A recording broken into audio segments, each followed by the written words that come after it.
Jangan lupa subscribe YouTube channel Metro TV News dan jangan lupa nyalakan notifikasinya.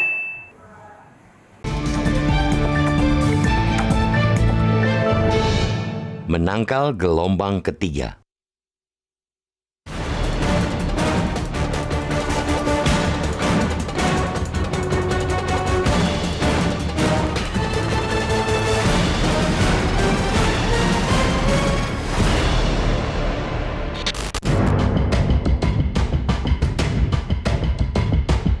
Indonesia berhasil melewati amukan pandemi COVID-19 gelombang kedua.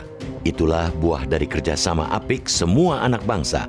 Meski begitu, kita pantang besar kepala karena virus corona masih ada dan setiap saat bisa kembali menghadirkan malapetaka. Untuk sementara, kita boleh bersuka karena tingkat penularan corona bisa kita tekan. Kita bisa bernafas lega karena angka kasus positif yang sempat tembus 50.000 kini hanya di kisaran 2.000 per hari. Pun demikian, dengan tingkat kematian yang terus menunjukkan penurunan, sedangkan angka kesembuhan konsisten memperlihatkan peningkatan. Sirene ambulans yang dulu begitu rajin meneror telinga kita, kini jarang lagi terdengar. Toa masjid yang dulu sering dibunyikan untuk memberitahukan ada warga yang meninggal akibat COVID-19, kini kembali ke fungsi awal sebagai pengabar bahwa waktu sholat telah tiba. Tiada lagi situasi yang mencekam. Rumah sakit, klinik, atau fasilitas kesehatan lainnya juga telah normal. Tidak seperti dulu ketika penderita COVID-19 membanjiri hingga lorong-lorong bahkan tempat parkir. Layakkah semua itu kita rayakan? Tidak. Kita tidak boleh larut dalam euforia, apalagi sampai mabuk kemenangan. Kita memang mampu meredam sepak terjang corona gelombang kedua. Namun harus dicatat tebal-tebal bahwa keberhasilan itu hanya sementara. Sekali lagi, cuma sementara. Karena corona belum sepenuhnya sirna. Corona masih ada, sangat dekat dengan kita, dan sewaktu-waktu bisa kembali menebar duka. Fakta empiris membuktikan ekspansi corona di dunia tak cukup 2 gelombang. 3 gelombang pandemi telah terjadi, yakni Januari 2021 sebagai puncak pertama, April 2021 puncak kedua, dan Agustus-September 2021 puncak ketiga. Itu pun belum sepenuhnya selesai karena sejumlah negara masih direpotkan dengan melonjaknya kasus positif. Jika menilik fenomena tersebut, Indonesia jelas belum aman. Justru sebaliknya, negeri ini berada dalam ancaman besar karena baru mengalami 2 gelombang pandemi. Gelombang ketiga yang dampaknya tak kalah dahsyat bisa datang setiap saat. Potensi itulah yang disadari betul oleh pemerintah maupun para epidemiolog. Bahkan, menurut ahli epidemiologi, gelombang ketiga diprediksi bakal terjadi akhir Desember nanti. Prediksi itu bukan cerita fiksi untuk menakut-nakuti. Ia adalah pijakan bagi kita semua untuk menyiapkan antisipasi sejak saat ini. Dan yang paling penting, berusaha agar tak terrealisasi. Gelombang ketiga pandemi COVID-19 memang telah menjadi fenomena dunia. Akan tetapi, ia bukanlah keniscayaan. Ia bisa melanda negeri ini, bisa juga tidak. Semua tergantung kita dalam menyikapinya. Gelombang ketiga akan terjadi jika kita mabuk dalam euforia dan merasa kehidupan sudah normal, lalu mengesampingkan 5M. Memakai masker, menjaga jarak, mencuci tangan dengan sabun, menghindari kerumunan, mengurangi mobilitas. Gelombang ketiga akan memapar jika kita mengendurkan 3T, tracing, testing, dan treatment.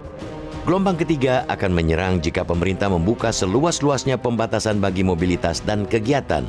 Bangsa ini masih butuh pengetatan aktivitas, sebab kekebalan komunal masih jauh dari realitas karena 80% penduduk belum mendapatkan vaksin lengkap. Pada konteks itulah, kita mengingatkan pemerintah untuk terus mempertahankan politik intervensi. Pemberlakuan pembatasan kegiatan masyarakat atau PPKM terbukti ampuh meredam COVID-19 sehingga harus dipertahankan dengan level tertentu. Pelonggaran di segala sektor memang diperlukan demi kebangkitan ekonomi, tetapi jangan biarkan sampai lepas kendali. Gelombang ketiga pandemi bukan ilusi, tetapi kita semua bisa menangkalnya agar tak sampai terjadi.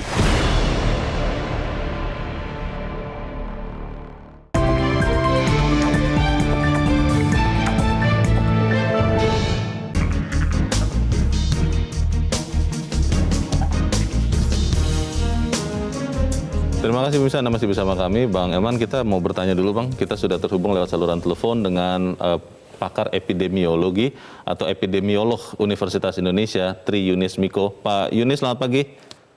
Selamat pagi. Ya, Pak Yunis, kita lihat kasus COVID memang sudah mulai mereda ya di Indonesia. Data dari aplikasi Bersatu Lawan COVID-19 kemarin tambah kasus positif itu 1.900, yang sembuh tambah 6 ribuan lebih, yang meninggal bertambah 166. Pertanyaannya Pak, apakah kita benar akan menghadapi gelombang ketiga? Dan kalau menurut perhitungan Pak Yunis, kalau itu terjadi, itu kapan dan penyebabnya apa tuh Pak Yunis? Ya, pertama saya mengonfirmasi tambahan kasus.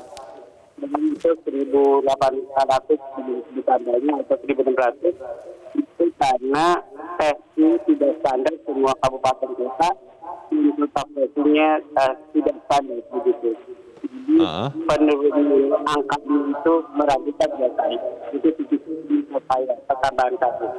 Kemudian komentar saya gelombang kedua, jadi ketiga, kita sepakati dulu dengan aksi gelombang. Pada wabah COVID-19, wabahnya akan bersifat propagatif. Pada wabah propagatif itu infeksi banyak, atau multi-wave, atau multi-gelombang. Jadi gelombangnya akan banyak. Nah, gelombang itu harusnya pengertiannya adalah apakah wabahnya sudah selesai gitu. Indonesia belum selesai. Wabahnya belum selesai, baru mungkin akan tahun ini, kemudian baru akan naik pada saat berikutnya. Nah itu menurut saya baru gelombang kedua. Kalau di Eropa memang sudah gelombang kelima begitu. Jadi sudah clear itu gelombang kelima. Pak Yunis, ini kalau kita lihat kemarin pemerintah kan memutuskan memperpanjang PPKM ya selama 2 pekan dan dievaluasi setiap pekan. Sebetulnya kapan kira-kira PPKM ini bisa berakhir? Apakah misalnya kalau target vaksinasi sudah tercapai Pak? Atau memang katakanlah target vaksinasi kita 208 juta orang sudah tercapai 75%, PPKM bisa kita longgarkan sama sekali atau bagaimana Pak? Ya, jadi PPKM darurat itu begitu pindah berlevel itu harusnya pemerintah menjelaskan bahwa dengan PPKM berlevel, ya pemerintah Indonesia akan terus memperlakukan PPKM berlevel karena dengan level 1 itu akan kemudian statusnya akan bisa berubah setiap kabupaten kota ya. Statusnya akan berubah menjadi endemi. Berbeda-beda ya. Jadi setiap kabupaten kota bisa pindah ke level 0 misalnya. Level 0 itu endemi. Jadi menurut saya harus pemerintah mengatakan sampai semua kabupaten kota berubah statusnya dari level 1 sampai 4 kemudian menjadi endemi level 0. Baik. Pak Yunis, kalau melihat perilaku orang Indonesia Pak, apakah kita bisa percaya bahwa masyarakat tidak euforia Pak? Di pariwisata misalnya ada istilahnya pariwisata balas dendam. Sekarang setiap weekend kawasan Puncak Bogor itu ramai sekali karena banyak orang yang sudah jenuh katanya dan akhirnya berwisata dan banyak yang juga tidak menggunakan prokes dengan baik. Bisa kita longgarkan sama sekali atau tidak ini Pak Yunis? Ini yang saya takutkan karena pengukuran PPKM di level itu tidak standar, maka kemudian bentuknya itu tidak jelas. 103 mungkin 104 begitu.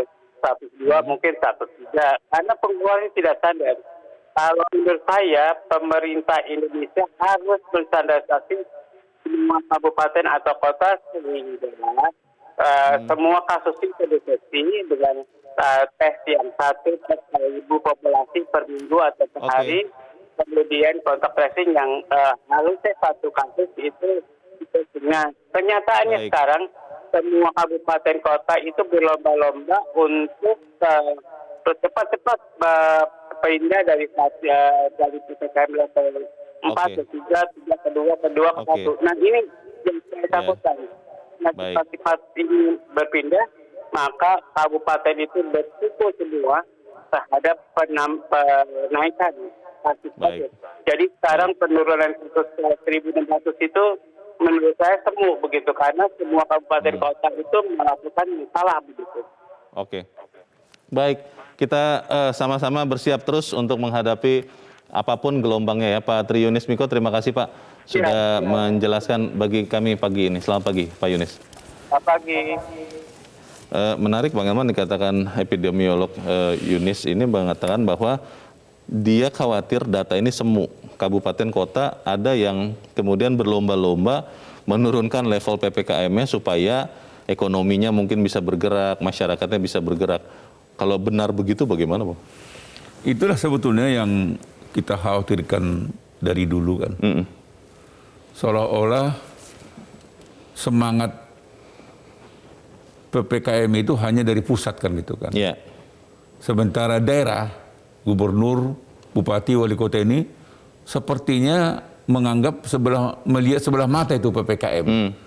Mereka tidak memandang ini justru bagian yang penting dan sangat menentukan apakah kita mampu menghadapi gelombang pandemi ini kan gitu. Iya. Iya. Kita harus jujur mengatakan kita bisa landai sekarang ini adalah karena ketatnya pemerintah melaksanakan PPKM. Iya. Apakah dengan menurunkan dari level 4 ke level 3, level 2 dan seterusnya, tetapi pemerintah tetap keras kan gitu kan. Nah, ini yang tidak diikuti oleh para kepala daerah. Seakan-akan ini hanya gawean pusat. Bukan bagian dari kewajiban dia juga. Ini gawean bersama. Kita beruntunglah ada TNI Polri yang menjadi pendorong utama agar PPKM ini dilaksanakan, dan memang vaksin itu pun menjadi masif. Mereka juga yang melakukan itu. Mereka juga yang melakukan ini. Lalu kemudian Pemda pun kalah malu kan. Akhirnya ikut juga. Loh, kalau itu kan kerjaan kita kan. Masih untung ada perasaan itu. Jadi saya pun sependapat dengan Pak Yunus tadi. Saya khawatir juga nih. Para daerah-daerah, kepala daerah ini sengaja menurunkan data ini menjadi betul-betul rendah. Dia lupa ketika dia memalsukan data ini, dan itulah maut. Dan dia sama dengan mengubur rakyatnya dengan hidup-hidup. Bagaimana kita memastikan bahwa kita tetap bersiap, kita akan bahas di bagian berikut selepas jeda. Bang Elman dan pemirsa tetap bersama kami, Editorial Media Indonesia segera kembali.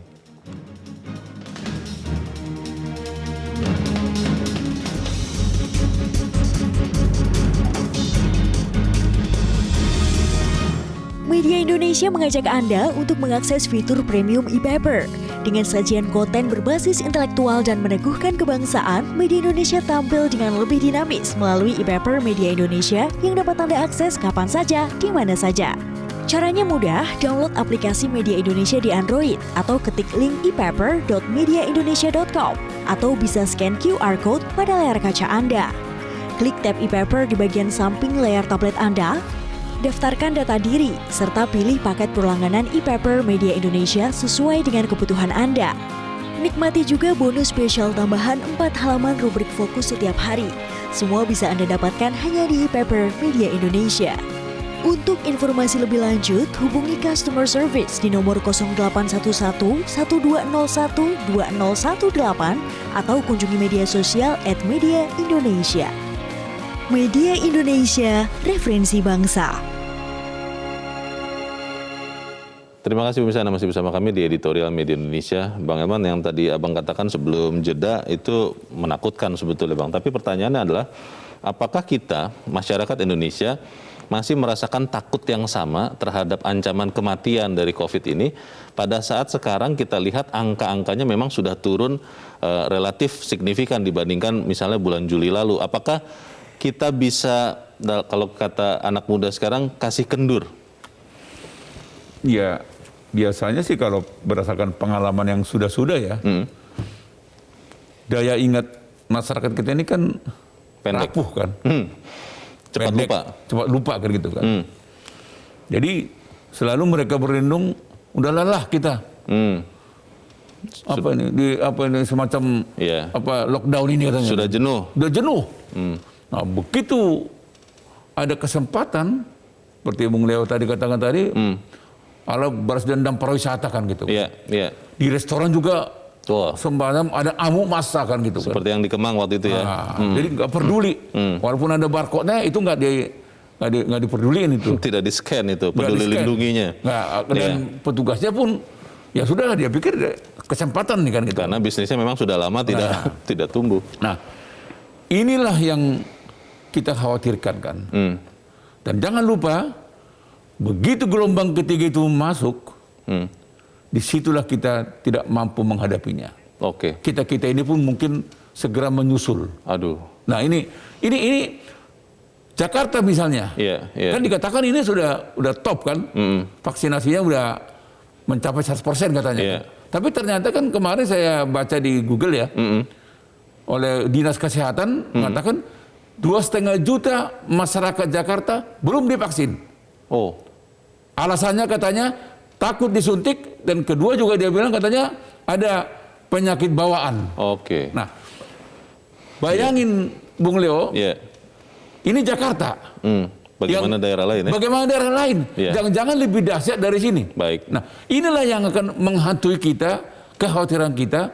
Kalau terjadi ada gelombang ketiga, orang-orang yang divaksin, yang tidak divaksin inilah mungkin sasaran empuknya, dan dia akan menjadi menularkan maut itu kepada yang sehat. Baik, kita coba bertanya juga Bang Elman kepada para pemirsa Metro TV. Saat ini kita sudah terhubung dengan pemirsa Metro TV di Sungai Liat, Bangka Belitung. Ada Pak Yan Amir. Pak Yan Amir, selamat pagi. Selamat pagi, Bung Leo. Selamat pagi, Pak Yan Amir. Ya, silakan Pak, langsung berpendapat. Pagi, Pak. Horas. Horas, Pak. Ya, baik, terima kasih. Saya agak kaget juga mendengar berita 2 hari ini. Kemarin itu katanya ada di luar negeri ya, sudah mulai ada satu tsunami COVID. Tadi katanya tadi dia diperkirakan Desember akan ada gelombang 3 ya. Ya, gelombang ketiga katanya Pak, ya. Ya, saya berharap ada 3 poin ini di tempat-tempat keramaian umum seperti pasar, tahun ini. Saya beri contoh di tempat saya aja ya. Ya. Itu bagusnya ada kayak polisi atau Pol PP yang mengingatkan pengunjung. Ada yang berjaga begitu ya? Iya, ada yang berjaga pakai megafon. Kemudian yang kedua, tindak tegas seperti yang dulu itu yang nggak pakai masker suruh push up. Nah, ketiga, vaksin ini seperti yang Bung Leo Bung Elman tadi bilang, itu alasan yang belum vaksin itu. Masih ada yang belum vaksin, masih banyak ya. Oke. Di tempat saya dengar kami level 4 kemarin ya. Hari ini saya nggak tahu. Oke, Pak. Belum sampai 30% katanya. Baik, itu poin-poin penting yang harus diperhatikan. Terima kasih Pak Yan Amir di Sungai Liat, Bangka Belitung untuk pendapat Anda Pak. Selamat pagi. Di belakang Pak Yan Amir ada Pak Sukiwi di Medan, Sumatera Utara. Pak Sukiwi, selamat pagi Pak. Ya, selamat pagi Bung Leo dan Bung Herman. Pagi. Selamat pagi, silakan Pak Sukiwi. Ini kan sudah ada kasih peringatan bahwa bakal ada datang gelombang ketiga. Iya. Jadi kalau sesuatu yang diingatkan, maka kita harus berjaga-jaga. Kita harus berhati-hati. Bukan takut, tapi berjaga-jaga. Nah, kita mendengar beberapa hari ini kabar-kabar luar negeri seperti di RRC. Ini juga terjadi serangan lagi. Kemudian di Singapura dan beberapa negara lain. Kita Indonesia harus belajar dari pengalaman. Ya, waktu bulan 6 itu kita sudah diingatkan bakal akan terjadi COVID yang naik. Ternyata betul. Maka solusinya seperti Pemkab, Pemprov maupun yang di pusat semua antisipasi terus. Baru ingatkan terus, jangan berkerumun. Ya, prokes itu tetap dijalankan. Dan kemudian vaksinasi dipercepat. Ini masih banyak ya anak-anak sekolah yang belum divaksin itu. Ya, jangan kita hanya secara teori katakan wah sudah berhasil vaksin. Di lapangan masih banyak yang belum vaksin. Baik, terima kasih Pak Sukiwi di Medan, Sumatera Utara untuk pendapat Anda, Pak. Selamat pagi. Di belakang Pak Sukiwi masih ada pemirsa Metro TV di Bandung, Jawa Barat. Pak Ejo ya. Pak Ejo, selamat pagi. Pak Eko, Pak Leo. Pak Eko ya. Pak Leo dan Pak Herman lagi. Iya, silakan Pak Eko. Selamat pagi Pak, silakan Pak. Selamat pagi ya. Wah, Ya. ini pasangan yang saya idolakan itu lagi siaran nih berdua. Oke, terima kasih. Silakan pendapat Anda Pak. Pak Leo dan Pak Herman. Sebetulnya sih untuk mengatasi terutama dengan gelombang 3 dengan masuk yang tadi ya MU ya. Manchester United. Manchester United, kenapa Ini Pak? gampang-gampang sebetulnya sih pemerintah udah the right track ya. Jadi berangkat dari pendapat Pak Menteri Kesehatan bahwa vaksin varian MU ini belum ditemukan di Indonesia kan. Ya kan, dia berapa? Oleh karena itu perlu adanya suatu barrier dan screening yang kuat. Karena pemerintah udah ngambil langkah yang tepat dengan membatasi pintu-pintu masuk ke Indonesia dari luar ke dalam kan. Karena secara internal belum ada, kata menterinya udah nggak ada gitu kan. Belum ada gitu lah. Tapi dari eksternal ini kita mesti jagain nih barrier dan screening. Ya saya rasa kalau untuk barrier mereka harus hati-hati lah. Jadi bandara-bandara tertentu aja yang dibuka. Ya kalau nggak salah Samratulangi sama Soekarno-Hatta ya. Iya, hanya 2 pintu ya. Itu kan. Ya, 2 pintu kan. Itu udah right track lah itu. Jadi bisa gampang scanner. Yang ketiga adalah disiplin. Tetap kita harus tetap jalankan prokes ya. Kalau kita ada disiplin, kenapa kita ragu dengan serangan dari MU ini gitu kan? Kan kalau kita disiplin paling enggak tuh udah bisa ngatasin, udah paling enggak udah 8% lah kita bisa. Baik. Terima kasih Pak Eko di Bandung, Jawa Barat untuk pendapat Anda. Selamat pagi Pak Eko. Pak Eko menggarisbawahi satu faktor yang menjadi masalah besar di tengah bangsa kita, Bang Elman, disiplin. Bagaimana Bang? Jadi gini, waktu menjelang Lebaran 2021 kemarin, bulan Juni itu kan, semua kita, pemerintah juga sudah mengingatkan kan? Masyarakat sebagian juga mengingatkan, hati-hati. Bisa-bisa nanti ada ledakan baru nih, habis Lebaran gitu kan. Oleh karena itu diminta jangan mudik. Jangan mudik dulu. Udah, kita tahankan dulu kerinduan kita kepada orang tua dan kampung halaman. Kan? Pakai telepon, video lah ya. Macam-macam kan. Macam-macam teknologi. Dan pemerintah sudah memberikan kemudahan sebetulnya. Tapi apa yang terjadi? Masyarakat banyak yang mencuri start kan. Sebulan-sebelumnya sudah langsung, seperti kabur aja dia gitu. Apa yang terjadi kemudian? Pasca Lebaran terjadi ledakan pertama Kudus. Terus di Bangkalan. Jepara juga.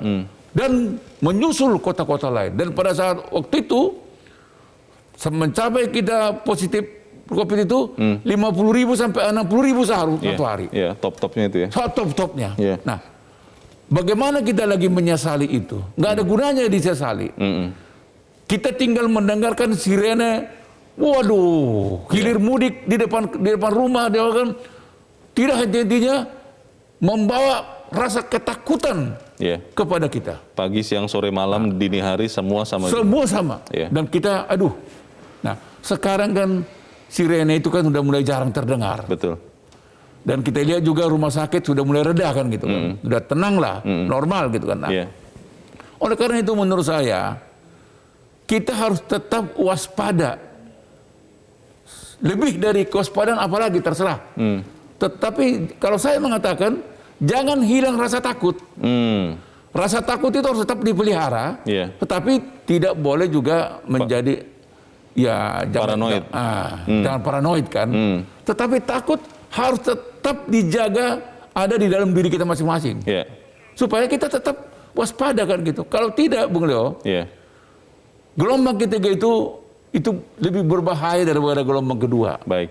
Bagaimana sistem memastikan kita tetap waspada itu, kita akan bahas di bagian berikut. Bang Elman dan pemirsa tetap bersama kami. Editorial Media Indonesia segera kembali.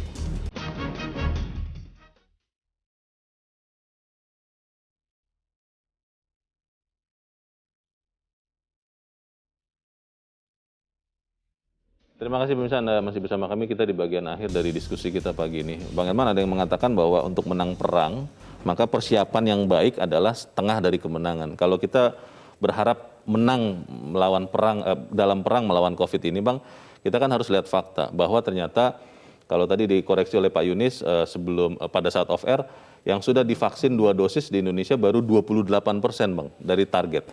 Kemudian kalau kita melihat belum ada daerah yang PPKM-nya sudah level 0 atau sudah masuk endemi kalau kata Pak Yunis.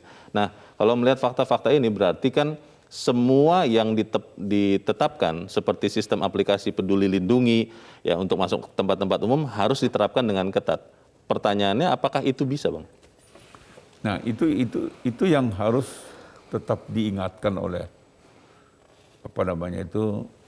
pemangku kepentingan ya. Ya. Jadi itu Satgas Covid itu ya harus tetap bekerja 24 jam mengawasi gitu.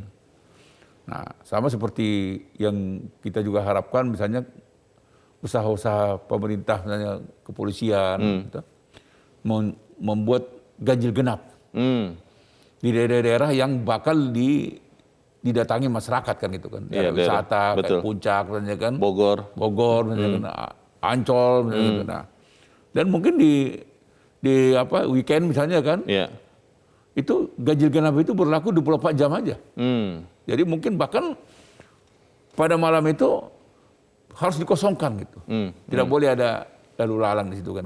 Ini penting. Nah, samping itu juga pemerintah harus mempersiapkan infrastruktur.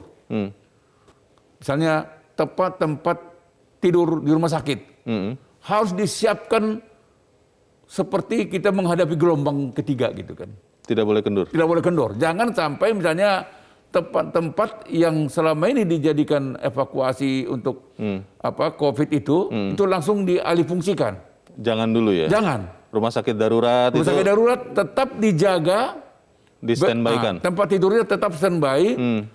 Oksigennya tetap dicukupi seperti menghadapi gelombang kedua kemarin. Jangan sampai oksigen hilang dari pasaran. Demikian juga obat-obat. Jangan sampai hilang dari pasaran. Ini penting ini. Jadi kita jangan sampai kena dadakan, terkaget-kaget, tiba-tiba oksigen langka. Bahkan sampai ada membuat dari pemadam kebakaran untuk jadi tabung oksigen. Ini jangan terulang. Jadi maksud saya untuk menghadapi gelombang ketiga ini jangan kita dikagetkan lagi. Kalau itu terjadi kita nggak tahu. Kan walaupun kita sudah pemerintah sudah kerja keras, masyarakat juga kita tidak tahu nanti virus yang baru tiba-tiba apakah ada varian baru lagi. Kita nggak tahu. Nah, ini tidak mampu kita menangkisnya. Nah, persiapannya harus ada. Antisipasinya sudah ada. Antisipasinya sudah ada. Tenaga kesehatan harus standby. Jadi mereka pada saat sekarang landai ini mereka harus latihan dan jangan katakan diberhentikan dulu. Ini kita nggak tahu nih sampai kapan ini. Maka itu saya berharap intervensi pemerintah di PPKM ini harus tetap ekstra ketat. Tidak boleh ada pelonggaran sedikit pun. Jangan gara-gara hanya untuk supaya menghidupkan ekonomi lalu longgarkan. Tidak boleh. Tetap kita mau ada pertumbuhan ekonomi. Tetapi tidak berarti dilonggarkan. Mengorbankan keselamatan ya. Kesehatan. Kesehatan harus tetap paling atas. Tadi ada usul dari pemirsa kita Bang yang menelpon mengatakan bahwa harus ada tetap petugas yang mengingatkan atau menegur kalau ada orang yang tertangkap misalnya di tempat umum tidak menggunakan masker misalnya. Tapi belakangan saya sudah hampir tidak melihat itu Bang. Itu bagaimana Bang? Ya itu yang sebetulnya terkadang kita di Indonesia ini ya. Kalau sudah suasana udah tenang. Lupa. Bukannya lupa lagi. Seolah-olah tidak pernah ada itu pandemi kan gitu kan. Jadi pengalaman buruk kemarin begitu banyak yang mati tidak ada saya kan misalnya tiba-tiba kita masuk mall. Kadang-kadang kalau saya lihat di mall Jakarta ini kita datang karena kita sudah pelanggan. Ya begitu kan. Dia bilang, Monggo Pak, silakan Pak. Dia pakai begini sama kita. Ayo Pak. Tidak disuruh scan barcode Peduli Lindungi. Nah, itu nggak boleh terjadi. Kalau menurut saya, Satgas Covid harus tetap mengawasi secara diam-diam. Jadi kalau ada petugas yang lalai, tindak. Kalau ada masyarakat yang lalai, tindak juga. Gitu. Nah, terutama para kepala daerah ya, bupati, wali kota, gubernur. Jangan juga ikut-ikutan seperti di beberapa daerah, ikut juga melakukan kerumunan. Memberi contoh yang tidak baik. Ya? Pokoknya 3M, protokol kesehatan, tetap menjadi bagian dari hidup kita. Ingat, COVID-19 ini belum lari dari lingkungan kita. Dia ada di sekitar kita. Dan mungkin tetap akan berdampingan dengan kita sampai kapan pun kita nggak tahu. Termasuk juga mungkin peran dari kita di media massa ini Bang ya. Ketika kita menggunakan masker seperti ini, banyak orang bertanya itu memang tidak pengap ketika melakukan program sambil pakai masker, pengap ya Bang ya. Tapi kan kita mengamankan diri kita dan juga memberikan teladan Bang. Ya pokoknya harus diingat ya, pakai masker pasti hidup. Tidak pakai masker bisa kuburan. Iya, kuburan. Ngeri ya. Iya. Mau pilih kuburan atau tetap hidup kan gitu kan? Tetap hidup. Jadi itu juga harus kita masyarakatkan kepada masyarakat banyak. Pakai masker peluang hidup tinggi. Tetapi kalau tidak pakai masker kuburan. Baik. Semoga kita bisa sama-sama menjaga keselamatan kita dan saya akan mengingat terus tanggal ini Bang, 21 September.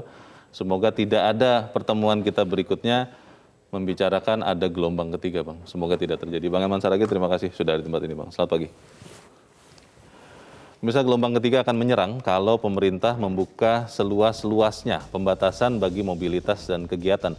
Pemberlakuan pembatasan kegiatan masyarakat atau PPKM terbukti ampuh untuk meredam COVID-19 sehingga harus dipertahankan dengan level tertentu. Pelonggaran di segala sektor memang diperlukan untuk membangkitkan ekonomi, namun jangan sampai lepas kendali. Gelombang ketiga pandemi bukan ilusi, tapi kita semua bisa menangkalnya agar tidak sampai terjadi. Saya Leonard Samosir, terima kasih Anda sudah menyaksikan. Tetap pakai masker Anda, cuci tangan Anda, dan kalau tidak perlu tidak usah kemana-mana. Selamat pagi, sampai jumpa.